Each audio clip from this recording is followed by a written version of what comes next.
ಎಲ್ರಿಗೂ ನಮಸ್ಕಾರ. ನಾನು ಚೆನ್ನಾಗಿದ್ದೀನಿ, ನೀವೆಲ್ಲರೂ ಚೆನ್ನಾಗಿದ್ದೀರಾ ಅಂತ ತಿಳ್ಕೊಂಡಿದ್ದೀನಿ. ಹೊಸಬ್ರು ನನ್ನ ಚಾನಲ್ ನೋಡ್ತಿದ್ರೆ ದಯವಿಟ್ಟು ಸಬ್ಸ್ಕ್ರೈಬ್ ಮಾಡ್ಕೊಂಡು ವೀಡಿಯೋ ನೋಡಿ, ಹಾಗೆ ಒಂದು ಲೈಕ್ ಕೊಡಿ. ಬನ್ನಿ ಇವತ್ತಿನ ಬ್ಲಾಗ್ ಸ್ಟಾರ್ಟ್ ಮಾಡೋಣ. ಇವತ್ತು ತಿಂಡಿಗೆ ಪಲಾವ್ ಮಾಡಿದ್ದೀನಿ ನೋಡಿ. ಬಿಸಿ ಬಿಸಿ ಪಲಾವ್ ತಿಂದ್ಬಿಟ್ಟು ಇವಾಗ ಗಾರ್ಡನ್ ಕೆಲಸ ಮಾಡೋಕ್ಕೆ ಹೋಗ್ಬೇಕು. ಇವಾಗ ನಾನು ತಿಂಡಿ ತಿಂದು ಜಾನಿಗೂ ಊಟ ಎಲ್ಲ ಹಾಕಿ ನೋಡಿ ಗಾರ್ಡನಿಗೆ ಬಂದಿದ್ದೀನಿ. ಅಂದರೆ ಇದು ಸಿಂಗಲ್ ಪೇಟಲ್ಲೂ ರೆಡ್ ಕಲರ್ ದಾಸವಾಳ ಇದೆಯಲ್ಲ, ಅದನ್ನು ಕಟ್ ಮಾಡಿ ತೆಗೆದ್ಬಿಡೋಣ ಅಂದ್ಬಿಟ್ಟು ಕಟ್ ಮಾಡ್ತಾಯಿದ್ದೀನಿ. ಅದು ಸುಮ್ಮನೆ ಉದ್ದ ಬೆಳ್ಕೊಂಡು ಹೋಗ್ತಾನೆ ಇರುತ್ತೆ. ಇದು ನಾಟಿದು ಸುಮಾರು ಸತಿ ನಾನು ಪ್ರೂನ್ ಮಾಡಿದ್ದೀನಿ, ಆದ್ರೂ ಬೇಗ ಬೇಗ ಬೆಳ್ಕೊಂಡು ಬರ್ತಾನೆ ಇರುತ್ತೆ. ಹಂಗಾಗಿ ಇದನ್ನೇನಕ್ಕೆ ಅಂದ್ಬಿಟ್ಟು ಕಟ್ ಮಾಡಿ ತೆಗಿತಾ ಇದ್ದೀನಿ ಅದನ್ನು. ಈ ಹೈಬ್ರಿಡ್ ದಾಸವಾಳ ಆದರೆ ಇಷ್ಟೊಂದು ಉದ್ದ ಎಲ್ಲ ಹೋಗೋದಿಲ್ಲ. ಅದರಲ್ಲೂ ನಾವು ಟೆರೆಸ್ ಮೇಲೆ ಗಾರ್ಡನ್ ಮಾಡೋ ಅಂಥವ್ರು ಇಷ್ಟಿಷ್ಟು ಉದ್ದ ಎಲ್ಲ ದಾಸವಾಳ ಗಿಡಗಳನ್ನ ಬೆಳೆಸೋದಕ್ಕಾಗೋದಿಲ್ಲ, ಟ್ರಿಮ್ ಮಾಡ್ತಾನೆ ಇರಬೇಕು. ಹಂಗಾಗಿ ಇದು ಸಿಂಗಲ್ ಪೇಟಲ್ಲಿ ಇದೆಯಲ್ಲ ಬೇಡ ಅಂದ್ಬಿಟ್ಟು ನೋಡಿ ಎಲ್ಲ ಕಟ್ ಮಾಡಿ ತೆಗೆದಾಕ್ತಾ ಇದ್ದೀನಿ.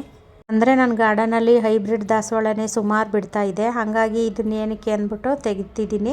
ಇನ್ನು ಇದು ನೋಡಿ ಸ್ವಲ್ಪ ಹೀರೆಕಾಯಿ ಬಳ್ಳಿ ಎಲ್ಲನೂ ಕಟ್ ಮಾಡಿ ಅದನ್ನು ತೆಗೆದು ಹೊಸ ಬೀಜ ಇಡೋಣ ಅಂದ್ಬಿಟ್ಟು ತೆಗಿತಿದ್ದೀನಿ. ಫಸ್ಟ್ಗೆ ಅಂದರೆ ಒಂದು ಲೈನಲ್ಲಿ ಕಟ್ ಮಾಡಿ ತೆಗೆದಿದ್ದೆ. ಇದರಲ್ಲಿ ಸ್ವಲ್ಪ ಪೀಚೆಲ್ಲ ಇದ್ವಲ್ಲ, ಕಾಯಿ ಬಿಡುತ್ತೇನೋ ಅಂತ ನೋಡೋಣ ಅಂತ ಹಂಗೆ ಬಿಟ್ಟಿದ್ದೆ. ಅದು ಯಾಕೋ ಪೀಚ್ ಆದಂಗೆ ಒಣಗೆ ಹೋಗ್ತಿತ್ತು. ಇನ್ನೇನಕ್ಕೆ ಹತ್ಲಕ್ಕೆ ತೆಗೆದುಬಿಡೋಣ ಅಂದ್ಬಿಟ್ಟು ನೋಡಿ ಎಲ್ಲ ತೆಗಿತಾ ಇದ್ದೀನಿ. ಅಂದರೆ ಈಗ ಹೊಸ ಬೀಜ ಏನಾದರೂ ಇಟ್ಟರೆ ಮತ್ತೆ ಚೆನ್ನಾಗಿ ಬರುತ್ತಲ್ಲ ಕಾಯಿ ಅಂದ್ಬಿಟ್ಟು ತೆಗಿತಾ ಇದ್ದೀನಿ. ನೋಡಿ ಅಲ್ಲಿ ಕಾಣಿಸ್ತಾ ಇರ್ಬೋದು ಸಣ್ಣ ಸಣ್ಣ ಪೀಚ್ಗಳೆಲ್ಲ ಇದೆ. ಅಂದರೆ ಎಲ್ಲೋ ಒಂದೊಂದು ಪೀಚ್ ಇರುತ್ತೆ, ಅದರಲ್ಲೂ ಅದು ಒಣಗೋದಂಗೆ ಆಗಿರುತ್ತೆ. ಸುಮ್ಮನೆ ಏನಕ್ಕೆ ಅಂದ್ಬಿಟ್ಟು ಕಟ್ ಮಾಡಿ ತೆಗಿತಾ ಇದ್ದೀನಿ ಎಲ್ಲ. ಅದರಲ್ಲೂ ಆ ಬೇಷನ್ನೆಲ್ಲ ಕ್ಲೀನ್ ಮಾಡಿ ಮತ್ತು ಅದರಲ್ಲಿ ಸ್ವಲ್ಪ ಗಾರ್ಡನ್ ವೇಸ್ಟ್ ಎಲ್ಲ ತುಂಬಿಸ್ಬಿಟ್ಟು ಇಡ್ತು ಅಂದರೆ ಸ್ವಲ್ಪ ಅದು ಕೊಳ್ತು ಗೊಬ್ಬರನೂ ಆಗುತ್ತೆ, ನೆಕ್ಸ್ಟ್ ಬೀಜ ಇಡೋಕ್ಕೂ ಸರಿ ಹೋಗುತ್ತಲ್ಲ ಅಂದ್ಬಿಟ್ಟು ಇವತ್ತು ಸುಮಾರು ಪಾಟೆಲ್ಲ ಖಾಲಿ ಮಾಡ್ತಾ ಇದ್ದೀನಿ. ನೋಡಿ ಅಲ್ಲಿ ನಾನು ಕೆಲಸ ಮಾಡ್ತಾಯಿದ್ರೆ ಜಾನಿ ಏನು ಕೆಲಸ ಮಾಡ್ತಾ ಇದ್ದಾನೆ, ಬರೀ ವಾಕ್ ಮಾಡೋದೇ ಅವ್ನ ಕೆಲಸ. ಅಲ್ಲಿ ನಾನು ಎಲ್ಲಿ ಏನು ಕೆಲಸ ಮಾಡ್ತಿರ್ತೀನೋ ಅಲ್ಲಿ ಬರಬೇಕು ಅವನು. ಇನ್ನೂ ಸ್ವಲ್ಪ ಇವತ್ತು ಇದು ಬೀನ್ಸು ಬಳ್ಳಿ ಎಲ್ಲ ಅದು ಹೆಂಗೆ ಬೇಕು ಹಂಗಂಗೆ ಬಳ್ಳಿ ಹೋಗಿ ಹರಡ್ಕೊಂಡಿತ್ತು. ಅದೆಲ್ಲ ಕ್ಲೀನ್ ಮಾಡೋ ಅಷ್ಟೊತ್ತಿಗೆ ಸಾಕಾಗೋಯ್ತು ಇವತ್ತಂತೂ. ಆ ಬಳ್ಳಿಗಳೆಲ್ಲ ನೀಟಾಗಿ ಅದು ಒಂದು ದಾರ ಹಾಕಿ ಅದನ್ನೆಲ್ಲ ಕಟ್ಟಿ ಮತ್ತು ಸ್ವಲ್ಪ ಮರ್ಗ ಗಿಡ ಅದೆಲ್ಲನೂ ಕ್ಲೀನ್ ಮಾಡಿ ತುಂಬಾ ಕೆಲಸ. ಗಾರ್ಡನ್ನಲ್ಲಿ ಒಂದು ದಿನ ಕೆಲಸ ಇಲ್ಲ ಅನ್ನೋ ರೀತಿಯೇ ಇಲ್ಲ, ಯಾವುದಾದ್ರೂ ಒಂದೊಂದು ಕೆಲಸ ಅಲ್ಲಿ ಉತ್ಪತ್ತಿ ಆಗಿರುತ್ತೆ. ಈ ಗಾರ್ಡನ್ ಕೆಲಸ ಅಂದ್ರೇ ಈ ಥರ ಇರುತ್ತೆ ನೋಡಿ. ಅದರಲ್ಲೂ ಒಣಗೋಗಿರೋ ಅಂಥದನ್ನೆಲ್ಲ ಕಟ್ ಮಾಡಿ ತೆಗಿತಾ ಇದ್ದೀನಿ. ಇದು ಚಪ್ರದವರೆಕಾಯಿ, ಅದು ಕಾಯೆಲ್ಲ ಮೊನ್ನೆ ಹಾರ್ವೆಸ್ಟ್ ಮಾಡಿದ್ದೀನಿ. ಅಂದರೆ ಇನ್ನೊಂದು ಸ್ವಲ್ಪ ಅದು ಒಣಗಿರೋದು ಕಡ್ಡಿ ಎಲ್ಲ ಇತ್ತಲ್ಲ, ಅದನ್ನು ತೆಗೆದುಬಿಡೋಣ ಅಂದ್ಬಿಟ್ಟು ತೆಗಿತಾ ಇದ್ದೀನಿ. ಮತ್ತು ಇನ್ನು ಬೀನ್ಸ್ ಗಿಡನೂ ಅಷ್ಟೇ, ಕಾಕಡ ಗಿಡದಲ್ಲಿ ನಾನು ಒಂದು ಬೀನ್ಸ್ ಬೀಜ ಹಾಕಿದ್ದೆ, ಅದು ಚೆನ್ನಾಗಿ ಬಂದು ಸುಮಾರು ಕಾಯಿನೂ ಸಹ ಬಿಡ್ತು. ಇನ್ನು ಅದು ಕಾಯೆಲ್ಲ ಮುಗೀತಲ್ಲ ಅಂದ್ಬಿಟ್ಟು ನೋಡಿ ಅದು ಗಿಡನೂ ತೆಗಿತಾ ಇದ್ದೀನಿ. ಗಾರ್ಡನ್ನಲ್ಲಿ ನಾವು ಏನೋ ಒಂದು ಕೆಲಸ ಮಾಡಬೇಕು ಅಂತ ಅಂದ್ಕೊಂಡು ಹೋಗಿರ್ತೀವಿ, ಅಲ್ಲಿ ಇನ್ನೊಂದು ಕೆಲಸ ರೆಡಿ ಇರುತ್ತೆ. ಅವಾಗ ಏನಾಗುತ್ತೆ ಅಂದರೆ ಆ ಕೆಲಸ ಮಾಡೋದ ಈ ಕೆಲಸ ಮಾಡೋಣ ಅನ್ನೋದೇ ಕನ್ಫ್ಯೂಸ್ ಆಗಿಬಿಟ್ಟಿರುತ್ತೆ. ಅಂಥ ಸಮಯದಲ್ಲಿ ಬೇರೆ ಕೆಲಸ ಮಾಡೋ ಅಷ್ಟರೊಳಗೇ ಟೈಮ್ ಹೋಗ್ಬಿಟ್ಟಿರುತ್ತೆ.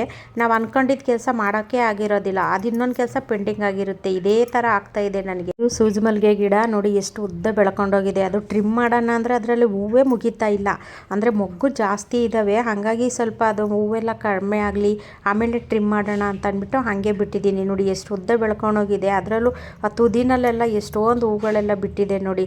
ಅಂದರೆ ತುಂಬ ಚೆನ್ನಾಗಿ ಹೂವು ಬರ್ತಾಯಿದೆ ಈ ಗಿಡದಲ್ಲಿ. ಸ್ವಲ್ಪ ಮರ್ಗ ಗಿಡ ಎಲ್ಲನೂ ಸ್ವಲ್ಪ ಮಣ್ಣೆಲ್ಲ ಲೂಸ್ ಮಾಡಿ ಅದನ್ನು ಸ್ವಲ್ಪ ಅದು ಎಲ್ಲ ಹರಡ್ಕೊಂಡಿತ್ತು. ಅದಕ್ಕೆ ನೋಡಿ ಒಂದು ಕೋಲು ಕೊಟ್ಟು ಸಹಾಯಕ್ಕೆ ಅದಕ್ಕೆ ಒಂದು ದಾರ ಕಟ್ಟಿದ್ದೀನಿ. ಅದು ವಿಡಿಯೋ ಮಾಡೋದೇ ಮರ್ತೋಯ್ತು ನನಗೆ. ಮಣ್ಣು ಲೂಸ್ ಮಾಡಿ ಅದು ಕೋಲಿಟ್ಟು ದಾರ ಎಲ್ಲ ಕಟ್ಟುತ್ತೀನಲ್ಲ, ಅದೆಲ್ಲ ವಿಡಿಯೋ ಮಾಡೋದೇ ಮರ್ತೋಯ್ತು. ಆಮೇಲೆ ನೆನಪಾಯಿತು.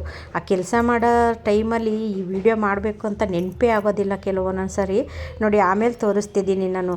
ಕೋಲೆಲ್ಲ ಕಟ್ಟಿ ಆದಮೇಲೆ ನಾನು ತೋರಿಸ್ತಾ ಇದ್ದೀನಿ ನೋಡಿ. ಕವರಲ್ಲೂ ಸಹ ನಾನು ಹಾಕಿದ್ದೀನಿ. ಕವರಲ್ಲೂ ಎಷ್ಟು ಚೆನ್ನಾಗಿ ಬಂದಿದೆ ನೋಡಿ.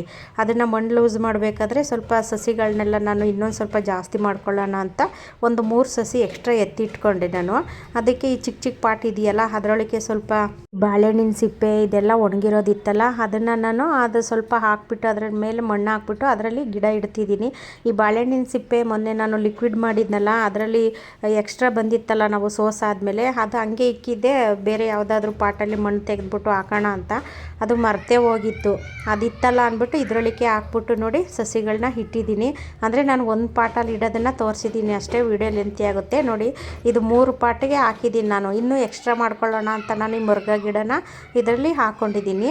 ಅದರಲ್ಲೂ ನನಗೆ ಇದನ್ನು ವೀವರ್ಸ್ ತಂದುಕೊಟ್ಟಿದ್ದು ಪ್ರಮೀಳಾ ಅನ್ನೋರು. ತುಂಬ ಥ್ಯಾಂಕ್ಸ್ ಪ್ರಮೀಳಾ ಅವರೇ ನಿಮಗೆ. ವಿಡಿಯೋ ನೋಡ್ತಿದ್ರೆ ನೋಡಿ, ನನಗೆ ದುಡ್ಡು ಕೊಟ್ಟು ತಗೊಬಂದರೂ ನನಗೆ ಬರ್ತಾನೆ ಇರಲಿಲ್ಲ ಮುರುಘಾ ಗಿಡ. ಅವ್ರು ತಂದುಕೊಟ್ಮೇಲೆ ನಾನು ತುಂಬ ಚೆನ್ನಾಗಿ ಬರ್ತಾಯಿದೆ ನನ್ನ ಗಾರ್ಡನ್ನಲ್ಲಿ. ಇನ್ನು ಇದು ಅದು ದಾಸವಾಳ ಗಿಡನ ಕಟ್ ಮಾಡಿ ತೆಗೆದ್ನಲ್ಲ ನೋಡಿ, ಎಷ್ಟೊಂದು ಬೇರೆಲ್ಲ ಬಿಟ್ಕೊಂಡಿದೆ ಅಂದರೆ ಇದನ್ನು ತೆಗಿಯೋ ಅಷ್ಟೊತ್ತಿಗೆ ಒಂದು ಸಾಹಸ ಮಾಡ್ದಂಗೆ ಆಗೋಯ್ತು. ಅಷ್ಟು ಅದು ಬರ್ತಾನೆ ಇಲ್ಲ ಹೊರಗಡೆ. ಅದು ಮಣ್ಣೆಲ್ಲ ಲೂಸ್ ಮಾಡಿ ಮತ್ತು ಇದನ್ನೆಲ್ಲ ಕಟ್ ಮಾಡಿ ನೋಡಿ, ಅಲ್ಲಿ ಕಟ್ ಮಾಡಿದ್ದೀನಿ ನೋಡಿ, ಅದೆಲ್ಲ ಕಟ್ ಮಾಡಿ ತೆಗಿಯೋ ಅಷ್ಟೊತ್ತಿಗಂತೂ ಒಂದು 2 ಅವರ್ ಏನೋ ಹಿಡಿತು. ಅಷ್ಟು ಬೇರೆಲ್ಲ ಬಿಟ್ಕೊಂಡಿದೆ. ಹಂಗಾಗಿ ನೋಡಿ, ಇಷ್ಟೊಂದು ಬೇರೆ ಬರೋ ತನಕ ಬಿಟ್ಕೊಳಕ್ಕೆ ಹೋಗ್ಬಾರ್ದು ನಾವು. ಈ ಥರ ಸಮಸ್ಯೆ ಆಗುತ್ತೆ ನೋಡಿ. ಅದು ಎಷ್ಟು ದಪ್ಪ ಇದೆ, ಅದರಲ್ಲಿರೋಂಥ ಮಣ್ಣೆಲ್ಲ ಬಿಡಿಸೋ ಅಷ್ಟೊತ್ತಿಗೆ 2-3 ಅವರ್ ಆಗೋಯ್ತು ನೋಡಿ. ಅಲ್ಲಿ ಬೇರು ನೋಡಿ ಎಷ್ಟೊಂದಿದೆ. ಮಣ್ಣಂತೂ ತುಂಬಾ ಹುಡಿಯಾಗಿದೆ ನೋಡಿ, ಅಲ್ಲಿ ಕಾಣಿಸ್ತಾ ಇರ್ಬೋದು ನಿಮಗೆ. ಯಾಕೆ ಇಷ್ಟೊಂದು ಹುಡಿಯಾಗಿದೆ ಅಂದರೆ, ನಾನು ಇದರಲ್ಲಿ ಹೆಚ್ಚು ಗಾರ್ಡನ್ ವೇಸ್ಟ್ ಹಾಕಿ ನಾನು ರೀಪಾಟ್ ಮಾಡಿರ್ತೀನಿ. ಮತ್ತು ರೀಪಾಟ್ ಮಾಡಾದ್ಮೇಲೂ ಸ್ವಲ್ಪ ಮಣ್ಣೆಲ್ಲ ಲೂಸ್ ಮಾಡಿ ಮತ್ತೆ ನಾನು ಗಾರ್ಡನ್ ವೇಸ್ಟ್ ಎಲ್ಲ ಹಾಕಿರ್ತೀನಲ್ಲ, ಹಾಗಾಗಿ ಅಷ್ಟೊಂದು ಮಣ್ಣು ಲೂಸ್ ಇರುತ್ತೆ. ಮಣ್ಣು ಇಷ್ಟು ಹುಡಿಯಾಗಿದ್ರೇ ಗಿಡಗಳು ತುಂಬ ಚೆನ್ನಾಗಿ ಬರೋದು. ಅಂಟು ಥರ ಎಲ್ಲ ಇತ್ತು ಅಂದರೆ ಗಿಡಗಳು ಬರೋದಿಲ್ಲ. ಅಲ್ಲಿ ನೀವು ನೋಡ್ತಾ ಇರ್ಬೋದು ನೋಡಿ, ಎಷ್ಟೊಂದು ಹುಡಿಯಾಗಿದೆ ಮಣ್ಣು ಅಂತ. ಇನ್ನು ಈ ಪರಂಗಿ ಮರದಲ್ಲಿ ನೋಡಿ, ಎಲೆಗೆ ಒಂದೊಂದು ಕಾಯಿ ಬಿಟ್ಟಿದೆ. ಇದು ನನ್ನ ಗಾರ್ಡನ್ನದಲ್ಲ, ನಾನು ಅಲ್ಲಿ ಪರಿಚಯದವ್ರ ಮನೆಗೆ ಹೋಗಿದ್ದೆ, ಅವ್ರ ಮನೆ ಹತ್ರ ಹಾಕ್ಕೊಂಡಿದ್ರು. ಹಾಗಾಗಿ ಸ್ವಲ್ಪ ಅದನ್ನು ವೀಡಿಯೋ ಮಾಡ್ಕೊಂಡು ಬಂದೆ ಅಷ್ಟೇ ನೋಡಿ. ತುಂಬ ಚೆನ್ನಾಗಿ ಕಾಯೆಲ್ಲ ಬಿಟ್ಟಿದೆ, ನೋಡೋಕ್ಕಂತೂ ಖುಷಿಯಾಗುತ್ತೆ. ಗಾರ್ಡನ್ ಎಲ್ಲ ಕ್ಲೀನ್ ಮಾಡಾದ್ಮೇಲೆ ಲಾಸ್ಟಲ್ಲಿ ಕಸ ಎಲ್ಲ ಗುಡಿಸ್ತಾ ಇದ್ದೀನಿ ನೋಡಿ. ಅಲ್ಲಿ ಕಸ ಗುಡಿಸ್ತಾ ಇದ್ದರೆ ನಾನು ಹಿಂದೆಯಿಂದ ಬರ್ತಾನೆ ಜಾನಿ, ಇಲ್ಲ ಒಂದೊಂದ್ಸರಿ ಮುಂದೆಯಿಂದ ಬರ್ತಾನೆ. ಈ ಥರ ಏನಾದರೂ ಕಿತಾಪತಿ ಮಾಡ್ತಾನೆ ಇರ್ತಾನೆ ನೋಡಿ. ಅದರಲ್ಲೂ ಸಂಜೆ ಆಗೇ ಹೋಯ್ತು. ನಾನು ಮಧ್ಯಾಹ್ನ 1 ಗಂಟೆಗೆ ಗಾರ್ಡನಿಗೆ ಹೋಗಿದ್ದಕ್ಕೆ ಸಾಯಂಕಾಲ ನಾನು 6 ಗಂಟೆಗೆ ಬಂದಿದ್ದೀನಿ. 6 ಗಂಟೆಗೆ ಬಂದು ಪೂಜೆ ಮುಗಿಸೋ ಅಷ್ಟೊತ್ತಿಗೆ 9 ಗಂಟೆ ಆಗೋಯ್ತು.